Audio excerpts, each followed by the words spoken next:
Hey guys, welcome back. I'm the Metal Jesus, and today I'm going to attempt the impossible.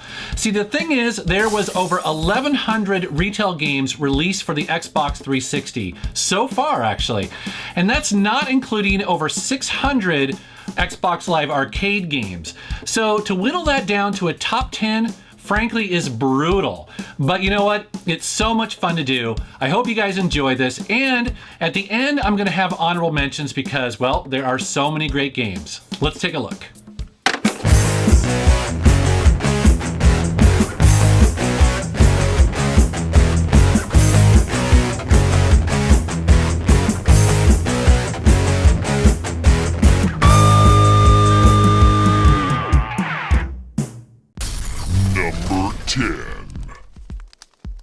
Number 10 is going to come as quite the shock to a lot of people because I don't know if a lot of people played this game, but it is Hydro Thunder Hurricane, and it's awesome.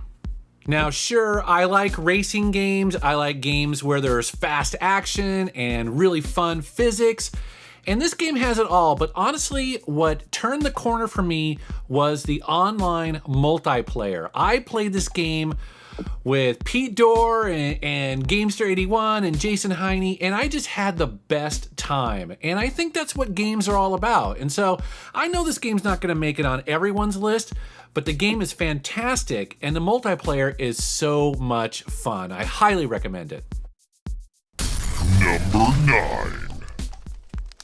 Fable 2 is a bit of a surprise for me, honestly, because while I enjoyed the original Fable on the original Xbox, you know, it didn't exactly blow me away, but man, they got everything right with the sequel on Xbox 360. This is such a good game. For one, they just really expanded on the Fable universe, and they made it feel like a living and breathing place that you want to explore and also buy property in. You wanted to live here. I also feel like they really improved the combat in this game. It's so much more enjoyable. But really where this game stood out for me was the story and the characters, and even the dog. Yes, the dog. I love the dog in this game. I feel like that they got it right. He was useful. He provided me with extra information about the environment. It was just a really great game, and I really enjoy games that give you a choice of your morality and whether you want to be really good or really evil. And one of my favorite things about this game is that you can be really, really evil, and it's so much fun to do that. Number 8. Here's another game that really took me by surprise, and that is Mark of the Ninja. And I didn't know anything about this game before it came out, but man, it is amazing because it really, really gets stealth perfectly. Now I know that statement is gonna drive people crazy, but you know what? Don't judge until you play this game because, like I said, it does so many things right. And I think the number one thing that it does right is that it gives you all the information that you need to truly play stealthy on the fly. There's really not that much trial and error in this game. And that's the thing that can really kill a good or even mediocre stealth game is if you don't get the information that you need and there's a bunch of trial and error. This game has all of those mechanics boiled down into perfection. I also feel like this game benefits from being a 2D platforming game because one of the big challenges with a lot of stealth games that are in 3D is that you're never quite sure who is around you and who can detect you. Well, with a 2D game like this, you can always tell. And again, it just helps with the whole atmosphere, the whole playability of this game. It's just so well done. Number 7.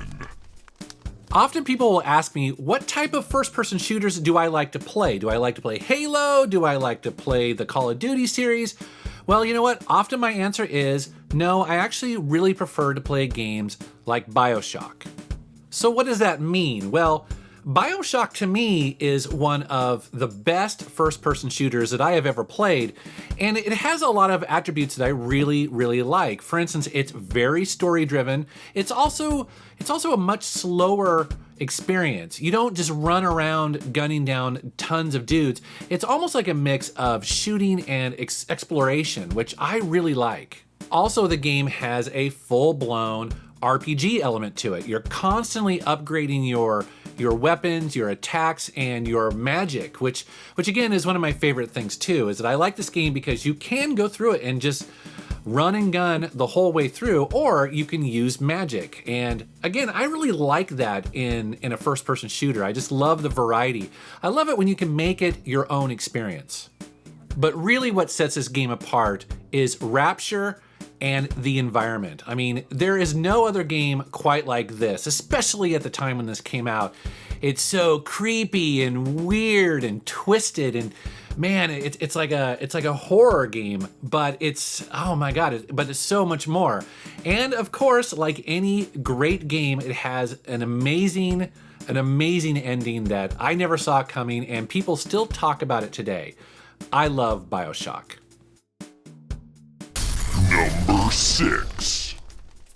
This is the pinnacle of music games, in my opinion. Now, of course, I'm a guitar player and I play in a band, and this game was just amazing when it first came out. You know, I thought actually that the Guitar Hero series was going to be the pinnacle of all this, but who knew? But Harmonix pulled out an amazing party game that just kept getting better and better. Now, I've talked about Rock Band on my other videos, and I've mentioned that one of my favorite things about this was that you could keep downloading new songs, whether it was country or jazz or blues or metal or rock or whatever, even pop. It was all here. And to that end, one of the great things that they did is that they released versions of specific bands that actually turned out really cool. Like, for instance, Green Day, their version of Rock Band actually was pretty awesome if you're a Green Day fan. But the thing that happened that I didn't see coming was that the Beatles themselves would get their own game. And of course, I'm a huge Beatles fan. I love their music. And so it was a total joy to get this version of the game. Number 5. It seemed like almost out of the blue, this new game called Dead Space came out last generation. And you know, I thought, it's probably going to be some lame kind of survival horror game. Lots of companies have tried to do this before. Plus it was EA. I'm thinking, no way is this going to be any good. Well, it was awesome. Not only was Dead Space 1 a really good game, surprisingly so, but it was scary as hell. I actually like really scary movies like John Carpenter's The Thing, man. The one that came out in the 80s. Holy crap. I mean, it was gory, but it was also really scary. And Dead Space nailed that. And then came along Dead Space 2, which again, I was like, oh man, they're going to totally screw this up. But they didn't. Dead Space 2 actually was a very good game as well. Now, I would say, you know, it wasn't as groundbreaking as Dead Space 1, but I wanted to include it in this video because honestly, both of those games, they just go right together. They're awesome. If you are a fan of survival horror games and also really fucking scary games, definitely check these out. They're great. Number 4. Back in the 1990s and also the early 2000s, if you were to ask me what some of my favorite games of all time were, I would have included the original Fallout and Fallout 2. And so I was really surprised when they finally announced that they were working on a Fallout 3, because honestly, the original developers, they closed. They went out of business years ago. And so I thought a third one was never going to happen. But then they said it was going to be Bethesda, which I was like, okay, that's kind of cool. But then they said it's going to be first person. I was like, oh man, how's this going to work? Well, of course, we all know that we didn't have anything to worry about, that Fallout 3 turned out to be basically a modern RPG masterpiece. It's such a good game. It does so many things right. And it's also a love letter to the original game. It keeps all that kind of weird 1950s sick, twisted sense of humor, but it's also incredibly violent and edgy. It's just an amazing game. One of my favorite moments of this game is very early on, you go into the city of Megaton, and down below is an unexploded atomic weapon. And I'll never forget that you were given a mission to either explode it or defuse it. And I was like amazed, you know, and in that game, you can literally wipe out an entire city and it changes the game based on your decision. It was such a cool idea. And this game is full of all those little types of choices, tons of little details. It really is a modern masterpiece, and I love it so much. Number 3. The Dragon Age series made its debut during this generation of the Xbox 360 and the PlayStation 3, and it was a total breath of fresh air. To start off with, one of the really cool things about the Origins game is that it actually has 6 origin stories in the very beginning to choose from, depending on your race or class. So that's right, if you want to get everything out of this game, you're going to be starting it 6 different times. And I've actually done that, well, for the achievements, of course. But honestly, it was actually really interesting because you start off in different cities and different parts of the world for each character. And then at a certain point in the beginning, they all meet up. And like any good role-playing game, this game is epic. And it also leads into the expansion pack, which I also have here, and I kind of consider it part of the main game, so that's why I'm showing it. Number 2. What do I say about this game other than my save game has, I think, 120 hours put into it, and my wife has over 200 hours in her save game. This is an amazing role-playing experience. What makes Skyrim so special? Well, it starts with me with that big open world. And, you know, a lot of games try to do this, but they ultimately become kind of hollow and really not that interesting to explore. Skyrim is not like that. It is packed full of really interesting things to just wander out and discover. And it's amazing how well they pulled that off. There are a bunch of towns and cities to explore, lots of characters to meet, and dungeons as well. So you have the entire surface area to explore, but then you go into dungeons, and those things are the size of games. I mean, it's amazing. I also feel like they really honed in on combat and made it really fun to play it the way you want. So for instance, if you want to go in and you want to just beat people down with swords and axes, you can, but then you can also play this game completely with magic, or you can actually play and beat this game completely by stealth. As a matter of fact, I've seen a video out there where a guy is literally sneaks up on a dragon and kills it with his knife. I mean, it's just amazing because his stats were so high. Or you can also be an archer. This game's completely wide open and lets you play it the way you want. It's a true role-playing game. And now, my number 1 Xbox 360 game. Was there ever going to be any doubt that it was going to be the Mass Effect series? And yes, I'm lumping them all together because it really is one big story, and I really consider it to be one big epic role-playing game. So what makes it better than all the others? Well, again, it just has so many elements that I love. It's science fiction. It's truly epic. I mean, the story in this is really amazing. It also has really memorable and complex characters. For instance, not all the characters are likable. Some of them are, frankly, well, they annoy the shit out of you. But then you'll have characters that you can fall in love with, or maybe just be friends with. I mean, there's just so much depth to the character interaction in this game. I also feel like this game had a very enjoyable combat engine. Now, to be fair, the first Mass Effect, it was a little clunky around the edges, but by the second and third game, it was a joy to play this game.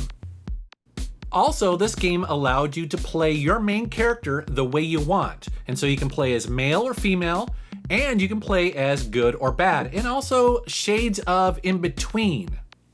Now, I know a lot of people weren't exactly crazy about the original ending to this series, and, you know, if I'm fair, I would say, yeah, I kind of fit into that camp as well. I think, frankly, it's just because it was a little bit disappointing, especially when the series was so epic, and I just didn't want it to end. And if it had to end, well, I kind of want a little bit more closure than we got. Although I do have to say that I downloaded the additional ending that they released after that, and it was definitely a little bit more satisfying. So if you do play this game, definitely get that and give it a shot.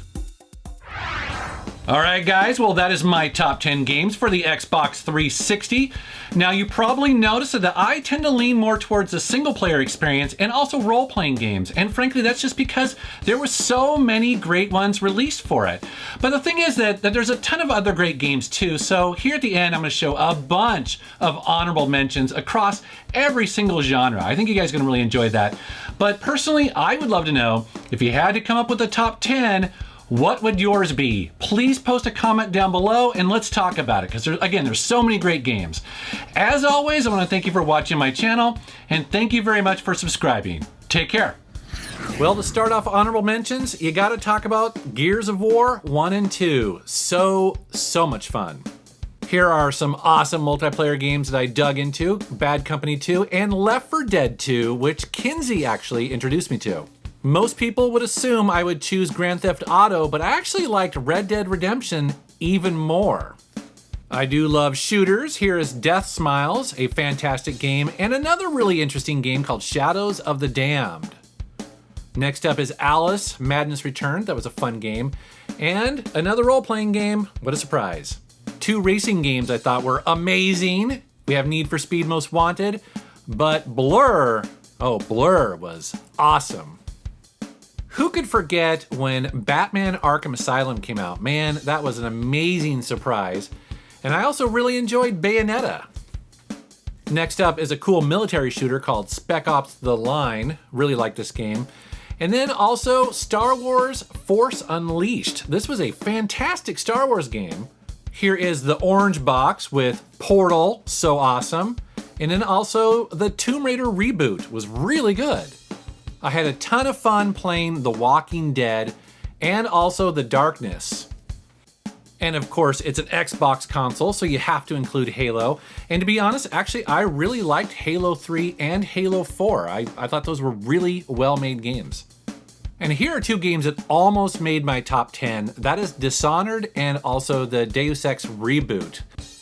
And at the end here are 2 hidden gems: Singularity, such a good game, and also Fear 2. Really fun, great shooters.